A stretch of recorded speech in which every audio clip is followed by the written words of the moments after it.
Hey guys, welcome back to my channel. And अब हम discuss करने वाले हैं फिजिकल प्रॉपर्टीज़ ऑफ हैलोअरीन्स। तो हैलोअरीन्स की फ़िज़िकल प्रॉपर्टी सबसे पहले डिस्कस करते हैं इनके बॉइलिंग पॉइंट के बारे में। सबसे पहले अगर मैं इसके बॉइलिंग पॉइंट के बारे में बात करूं तो मैं ये कहूँगा हैलोअरीन्स बेसिकली होते क्या हैं, बेंजीन रिंग के साथ या तो कोई भी एक हैलोजन आटम लग रखा है ना। तो जो ब्रोमो आयोडो और जो क्लोरो ग्रुप्स लगे होते हैं हैलोरीन्स के साथ, ये जो है ये बेंजीन रिंग के साथ मिलके ओवरऑल हैलोअरीन का जो बॉइलिंग पॉइंट है वो इंक्रीज कर देते हैं as compare to the comparable mass of the hydrocarbon अगर हम ले। ठीक है, ओके। तो बॉइलिंग पॉइंट इनका क्या? तो halo groups increases the boiling point of the haloarenes as the atomic number of halogen increases, boiling point भी increase कर जाता है as compared to the comparable mass of hydrocarbons। ठीक है, ओके। सेकेंड चीज़ अगर मैं बात करूँ इसके स्टेट की अगर मैं बात करूँ तो they are generally liquid, colourless liquid और क्रिस्टलाइन सॉलिड। या तो ये क्रिस्टलाइन सॉलिड की फॉर्म में एग्जिस्ट करते हैं या फिर कलरलेस लिक्विड की फॉर्म में जनरली। ठीक है। थर्ड अगर मैं बात करूँ इनके, एंड अगर हम कंपेयर करें इनके dipole moments and bond angle with respect to the ortho, para and meta positions, तो उस केस में देख लेते हैं। यहाँ पर अगर मेरे पास सबसे पहले हम देखते हैं, अगर इधर कोई भी यहाँ पे बेसिकली क्लोरीन लगा है, अगर यहाँ पे क्लोरीन लगा है एंड इसकी ऑर्थो पोजीशन पर क्लोरीन लगा है, क्लोरीन मेटा पोजीशन पर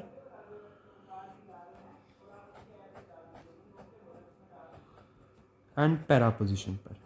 अगर मैं इसकी बात करूँ तो पैरा पोजीशन का बॉइलिंग पॉइंट अगर ये बेसिकली मेरा 1 है, 2 है एंड 3 है, तो अगर मैं इसकी बात करूँ तो मेरी पैरा पोजीशन का बॉइलिंग पॉइंट सबसे ज़्यादा होता है बॉइलिंग पॉइंट, और उसके बाद ऑर्थो पोजीशन का होता है एंड फिर मेटा पोजीशन का होता है। ठीक है, अब इसका सबसे ज़्यादा क्यों होता है? बिकॉज आप यहाँ पे खुद देखिए, यहाँ पे एक सिमेट्रिकल अरेंजमेंट है। ठीक है, सिमेट्रिकल, एंड सिमेट्रिकल अरेंजमेंट को अलग करना बहुत ही ज़्यादा डिफिकल्ट होता है than the ortho and para position वाली पोजिशन। ठीक है, ओके। और यहाँ पे ऑर्थो पोजीशन का बॉइलिंग पॉइंट ज़्यादा है मेटा पोजीशन से। क्यों? बिकॉज यहाँ पे देखो, ठीक है, तो मैं अगर इसका बोलूँ तो यहाँ पे ऑर्थो पोजीशन का बॉइलिंग पॉइंट मेरा हायर होता है than the meta position. Ortho का क्यों हायर होता है? बिकॉज यहाँ पे देखो, chlorine atom are adjacent to each other in terms of position. Because ये एडजेसेंट होते हैं तो ये रिपल्सिव फोर्सेस यहाँ पे एक्ट करने लगते हैं, जो इसका बॉइलिंग पॉइंट मेटा पोजीशन से ज़्यादा बढ़ा देता है। ठीक है, तो हमने ये डिस्कस किया। और अगर मैं बोलूँ यहाँ पे अगर आप बॉन्ड एंगल देखिए, बॉन्ड एंगल अगर आप यहाँ पे देखेंगे तो बहुत ही ज़्यादा कम दिख रहा है आपको। इधर बॉन्ड एंगल बढ़ रहा है, इधर बॉन्ड एंगल हाईएस्ट है। ठीक है, इधर तो बिल्कुल 180 डिग्री पे पहुँच गया।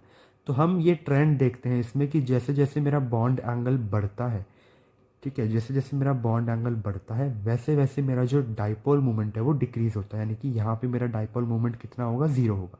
इसका डाइपोल मोमेंट ज़्यादा होगा और इसका उससे भी ज़्यादा होगा। तो जैसे जैसे क्या हो रहा है, जैसे जैसे मेरा बॉन्ड एंगल बढ़ रहा है, increase in bond angle, increase in bond angle, जैसे जैसे मेरा बॉन्ड एंगल बढ़ेगा, दिस इम्प्लाइज जो मेरी डाइपोल मोमेंट है, डाइपोल मोमेंट घटने लग जाएगी।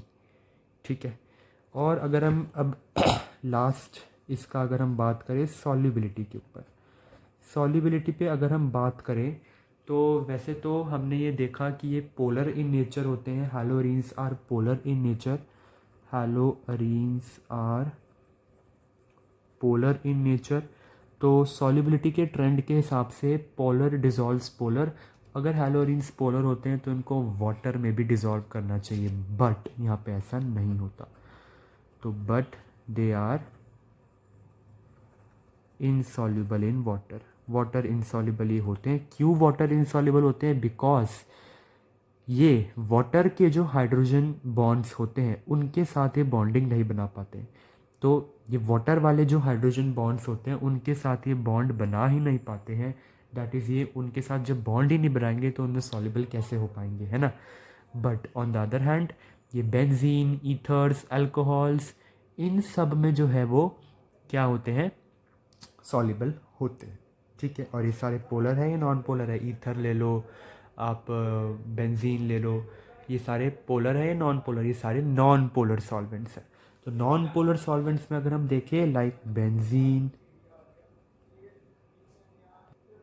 ठीक है, तो बेंजीन हो गया, ईथर हो गया, अल्कोहल हो गया, ये सारे क्या है? नॉन पोलर सॉल्वेंट्स हैं। नॉन पोलर सॉल्वेंट्स में ये सॉल्युबल होते हैं।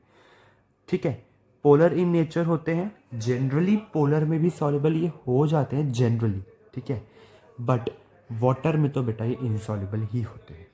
ठीक है, तो मैंने आपको इसका सॉल्युबिलिटी बताया, ऑर्थो पैरामेटा की भी एक ट्रेंड बता दिया, बॉन्ड एंगल का ट्रेंड बताया, डाइपोल मूवमेंट बताया, फिजिकल स्टेट्स इनकी बताई, यानी कलरलेस होते हैं ये जनरली, क्रिस्टलाइन सॉलिड बताया, एंड मैंने आपको इसका बॉइलिंग पॉइंट बताया कि बॉइलिंग पॉइंट का क्या ट्रेंड है। ठीक है, तो और आपको पता होगा जैसे जैसे मेरा हैलोजन एटम का मास बढ़ता रहेगा वैसे वैसे ही बॉइलिंग पॉइंट भी बढ़ती चली जाएगी। तो ये थी मेरे हैलोरीन्स की फ़िज़िकल प्रॉपर्टीज़। Thank you.